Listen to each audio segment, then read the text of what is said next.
আসসালামু আলাইকুম। আশা রাখি সবাই ভালো আছেন। আলহামদুলিল্লাহ, আমিও ভালো আছি।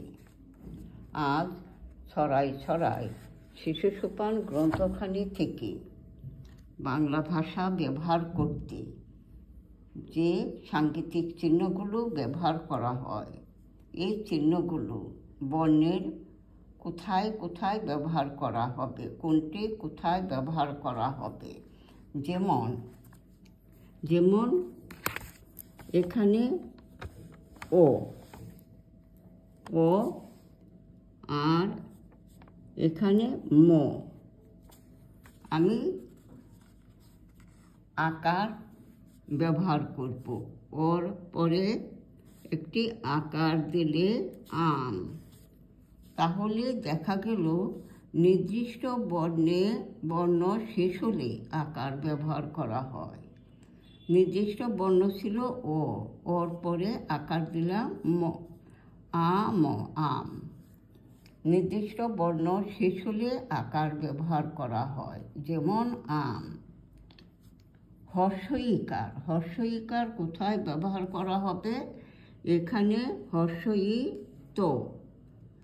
নির্দিষ্ট বর্ণের প্রথমে হর্ষ ইকার ব্যবহার করা হবে, যেমন হর্ষ ই, এখানে হর্ষ ইকার ইতি।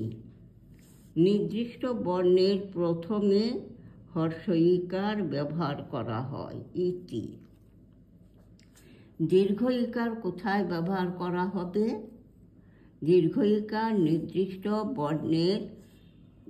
বর্ণ শেষ হলে, নির্দিষ্ট বর্ণ শেষ হলে দীর্ঘ ইকার হবে। এখানে প, বসনর যুক্ত খ আকার। এখানে আমি নির্দিষ্ট বর্ণ বসনরকে নিলাম। এই বসনর শেষ হলে এখানে আমি দীর্ঘ ইকার ব্যবহার করলাম। এই দীর্ঘ ইকার দিলে প, বসনর দীর্ঘিকার যুক্ত খ আকার। পরীক্ষা হয়ে গেল। দীর্ঘ ইকার কোথায় ব্যবহার করা হবে? নির্দিষ্ট বর্ণ শেষ হলে দীর্ঘ ইকার ব্যবহার করা হবে। হর্ষ উকার কোথায় ব্যবহার করা হবে? এখানে ব, দন্ত স, দন্ত ন। নির্দিষ্ট বর্ণের নিচে হর্ষ উকার বসবে নির্দিষ্ট বর্ণের নিচে, যেমন ব। দন্ত সকে আমি নির্দিষ্ট বর্ণ ধরে নিলাম। ব, দন্ত স্বর নিচে হর্ষ উকার, দন্তন্য।